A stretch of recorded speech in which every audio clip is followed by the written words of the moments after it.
So I'm Darth Microtransaction, but my name's actually Casey. Today's video is going to try to reach out to my audience. And what I mean by that is I started with Star Wars Galaxy of Heroes and I was fairly small and I kind of grew a little bit, but most people really knew me either by my streams or I was popular on the Reddit. I was talking there a lot and people got to get to know me. But when I came to Raid, I did a lot of shard opening type of videos and, a few guides here and there.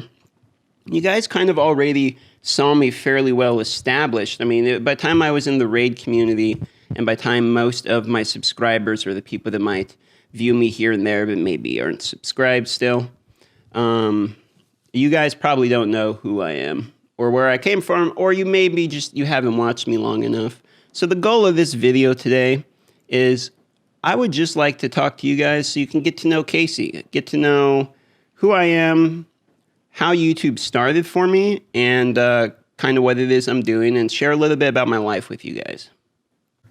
And the reason I'm doing this video today is because I believe we're starting to get to the point with the channel where there actually is fans now. And I don't mean like, oh, we're famous, but I mean, it's gotten past the point where I was small enough that the only way people were even finding my videos is just by like searching for guides or, they happen to stumble upon me through Reddit or my Discord or something, right?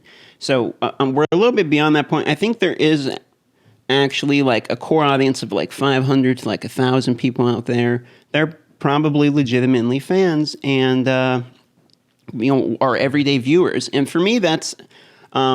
this month, I've kind of realized that like maybe we have a little bit of a small TV show going on, even if, even if it's for a smaller audience. So this is kind of an appreciation video and I'll let you guys know a little bit about me. This is my lovely fat cat. Her original name was Emma, but I call her Shadowfax. She's the lord of cats.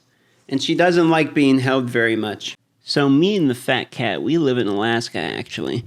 And it's pretty nice here. It's not too bad. I might move at some point, but I've lived here my entire life. I'm 28 years old, and me and my family lives about 15 minutes down the road or so. My brother lives like an hour down the other way, so it's kind of cool. My family's all fairly close.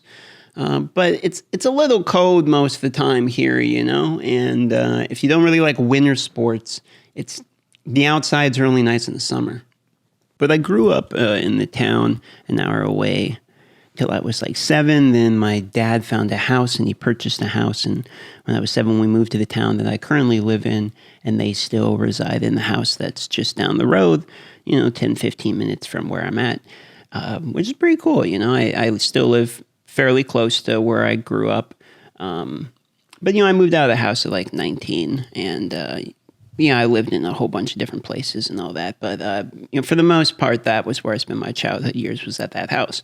My family are pretty good people. My mom is one of the most intelligent people I think I've ever met. And she's one of those people that has like the rare ability to be able to talk about whatever it is you're talking about and put aside her previous emphasis on the topic, the bias, and think logically about stuff. And my dad is what I would just consider like a good man, basically. He's just a good guy. And growing up, I always wanted to just like, if I end up to be like a guy like my dad, like I'd be pretty happy. Like, he was kind of my role model, as a kid. And continues to be, as I get older. And my brother is kind of an intense guy. He, very inventive guy. He was a good creative storyteller as a kid. We would always ride around on like bicycles or scooters, and he would tell me stories basically. But at the time, I don't think we really realized it, but he was kind of being like a DM for, like Dungeons and Dragons basically. And he ended up becoming like doing that role, being a dungeon master, in his later years, which was very, very fitting. And then he went into, federal work and stuff, which I can't really talk about, but he's a pretty cool guy. He's a really cool guy. So I was one of the people that got blessed being in a family that wasn't falling apart. You know what I mean? I had good people as a kid. But nonetheless, by time I had gotten into and this is all relevant to the story, which you'll see down the road, but by the time I had gotten into my teen years, I had fallen into a fairly severe depressive state with anxiety due to like some fairly severe trauma I had when I was, preteen or younger, right? And so I had become more introverted. Like I used to be fairly extroverted as a young kid. And then as time goes on, I had become more introverted and had kind of taken to video games as not really like an escape, but an alternative source of reality. I mean, I guess that is sort of an escape, but if things, when you get depressed, it isn't like, oh, you're just sad. It's just, for me anyway, I had experienced like a lack of vitality is a good way to put it. I had expressed it when before I went on medication and things started to get better. I explained it as things were monochromatic. There was a lack of interest in anything. And I experienced that through the majority of, I would say, my younger years, right? All the way up until like my mid-20s, and it still sort of plagues me today, but it's an ongoing battle. When you realize it's a battle, it gets easier. But, this isn't like a sub story. This is why I got into video games, really, is because it was kind of a time sink at a time in my life when I felt like I needed something to have a time sink. And so video games became very second nature to me and became something that made me feel better. Like it was a source of joy for me continually throughout my life. And it didn't really feel like a destructive thing. Video games never made me do anything negative, or it didn't make me gain aspects of myself that I didn't like about myself. There was never anything in video games that really bothered me. And basically video games just have been something that I enjoyed and have always been something in the back of my mind.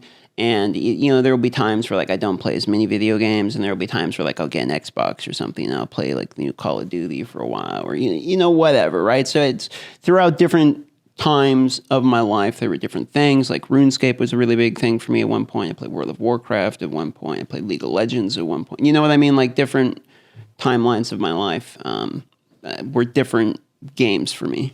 And I never really thought that games were going to turn into a living. I had done Twitch streaming for like 6 or 7 years or something for a while under the name Chorzo. And that was fairly enjoyable, and I knew I liked talking to people. I knew I liked interacting with people. I knew I liked trying to make people laugh. And one thing I know about myself is I really want to be like a comedian or a humorist. I think that type of stuff's very, very fun. Like I love writing humor and making people happy. I think that's fantastic. Unfortunately, I'm trying to get the crossover where I can go from being like a video game content creator to like a humorist, comedian, writer type of person. I'm going to try to figure out how to do that at some point because you see me with my intros. I try to do like funny intros and stuff for most things because that's really more for me. People say they like it, but to be honest, I like making funny intros. I mean, it's I don't know. That's a me thing, right? So at some point I want to write stand-up comedy and do stand-up comedy. It's, there's a few things for me I want to do. And I try to incorporate them into the channel because I do the channel every day. And it's like, I feel like the channel is almost like my baby where it's a business and you're growing it, trying to get it, bigger and bigger and all that. But it didn't start that way. It started with just a microphone and making a few guide videos. And I think what happened was when you're a good orator, or you can verbally communicate decently, or at least you can be a speaker that people like listening to, I think it's easier to do guide videos, or it's easier to make a channel and have people want to come back and listen to you. So I had the combination of that, plus the combination of like the crazy hair when I have the videos out, right? And, it's very red and everything. And I knew that about myself, so I definitely used that as like a marketing tactic. And then I have a good name in Darth Microtransaction because I thought it was funny. So there's a pretty good combination, and the channel became somewhat memorable. And now I think what we're going to do with the channel is I think that I really like just kind of having fun going into the skid of microtransactions. Because here's the thing. I don't really think anybody on the fundamental core disagrees with the concept that like microtransactions are bad. Like, I think we all agree they're terrible, right? These mobile games are horribly expensive. That's the joke, So I kind of like turning into the skid a little bit. And I'm almost thinking there's a little bit of a room for a parody person to fit right in there. And I think that's where I'm going to go with my artwork. I've already got my lovely artist, Vexium, working on some new YouTube artwork. And the banner should be up today as of the posting of this video. You'll see what I mean. So tell me what you think about the new stuff that's coming along for the channel, and you can tell me if you like the turning into the skid. And the other thing is, I'm like really happy that this is ended up being what I'm doing for a living currently, because I want to go beyond just doing it for a living. I think I actually wanted to do this as like a career path, not just content creation, but developing the skills in general. That means editing, knowing how to produce, filmmaking skills. I think I actually really enjoy the art side of this type of thing, and more so than I would have ever discovered about myself if I had not really gone into video games so much, which then made me become like somebody who was teaching guides, which then became a YouTuber because of that, which made me realize I like the filmmaking aspect of it as well. So it really is kind of a journey when you go through content creation, because you have to put your finger in a lot of pies when you're a content creator. I mean, you even kind of have to learn how to conduct business because people are contacting your business email. You have to know how to read like contracts, There's a lot of skills you have to gain, and unfortunately, taxes are a good skill that you're going to have to learn, and I am not good at that, so I'm going to have to hire a tax guy because, my lord, it is complicated when you're a content creator. But it's also not so bad. If I could go back and tell myself some of the tips and tricks that I've learned through time, it would have been way easier. So also, that's a video I can make if you guys are interested. I can make a video on how to start up and be a content creator if you want to, because it's not as hard as people think it is, but there is a lot of things that you need to do correctly, or else you're just like never gonna do it. I mean, you can be consistent all the time and constantly pump out garbage content and you'll get a sub at the time, but there's a lot of things that if you do make it significantly easier in the beginning, I mean, starting with good thumbnails, good titles, good brand imaging, I mean, making yourself memorable, not talking in a monotone voice, like there's a lot of things you can do in the beginning to help. But I've worked a lot of jobs. I've been a cashier. I've worked at Best Buy multiple times in multiple departments. I was an RA in the college dorms with the university I went to. I was a car salesman for a number of years. I worked in the electrical union. Like, I've had a pretty good number of jobs, and content creation is by far my favorite. This is the favorite thing I do, and currently it's just me in this decent-sized apartment, chilling, making videos, and it's not a bad life currently. It's not really that bad, and what I'm trying to do is I'm trying to get better at the content creation I'm producing, and a lot of that is going to have to come down to me being a better editor. I think my editing needs to improve significantly this and next month, and I think my goal for 2020 is by the end of 2020, I would like to see us at least 100,000 subs, my editing to have improved significantly, and hopefully the quality of the content, not just editing wise, but like hardware will have improved. Hopefully we'll have an editing computer by then. And hopefully the second channel will have been doing better. What I'm trying to do is I'm trying not to drop the ball. A lot of times what happens when you hit a little bit of success is I think you can get tempted just to stabilize very easily and, just keep pumping out. Like I could do, all rares reviewed, all uncommons reviewed, all commons reviewed. And I could just go through all those. And then I could do a legendary guide on every single character I own. I mean, I could just pump it out, right? But what I'm trying to do, guys, is I'm trying to make steps, and I'm trying to plan it out right now. I would like us to go bigger and bigger and bigger, and I would like a large trajectory.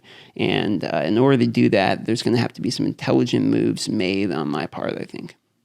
And the reality of the situation for me is that I really need to make this work. I have worked a good variety of jobs, and I have lived with, I would say, poor mental health for a number of years, and I know myself fairly well. And this is the job that I have the largest success chance at due to my skill set and the things that I'm good and bad at. I think that YouTube is something that I can make a real run at, and hopefully I'm enjoyable to watch. Hopefully the content's good, and I'm going to really try to do my very best to continually make it better and better. And I have you guys to thank for, the people watching this video, the people who constantly sub. Every day there's every day I get up, there's new community members, there's new people leaving positive comments. The meme, it's every day, bro. It is every day, though. Like it is, there's constantly positive reinforcement. And I was talking to my good real life buddy, longtime friend, worked at him with Best Buy too, when, went to college, same college, good friend. He's starting up content creation as well under the name Kyra Mobile, right? He's got about 400 subs, 500 subs, right around there. I'll leave a link. You should actually go sub to him because it would make his day to get 50, 100 subs out of nowhere. And he is starting to get a few comments on his videos. You get to the point where you start to get like 500 views, like 1,000 views on your videos. And, you start getting, 3, 4, 5, 10 maybe comments on your videos. And there is so many people out there who leave positive comments like, hey, man, really enjoyed the video. Nicely done. On videos that have like 300 views or something where they know they're not going to get like a whole bunch of thumb ups or hearts or where that, you know what I mean? Like they're not doing it for the little mini dopamine rush. I actually think that the positivity and the constant like reinforcement from the community and the fans, when I say fans, it feels so like, fans of it's like there are actually fans. It's crazy to think about, but that does actually keep you going. So thanks, guys. I hope this video gave you a little taste. I mean, I could keep going and tell you about my life and what I've been through and my college experience and all that, but this video is long enough already. You guys can catch me in my live streams if you want, because I talk about anything and everything. Like my life's an open book, basically. You can catch me in my live streams, Twitch TV Chores, or not Chores, excuse me, we changed it, Twitch TV Darth Microtransaction. I'll leave a comment pin. You can find me there. Thanks for watching this video, guys. I really do love y'all, and I appreciate the opportunity to do what I do, and I appreciate the response you guys have continually given me over the period of time I've been doing this. So thank you very much, and I hope onwards and upwards.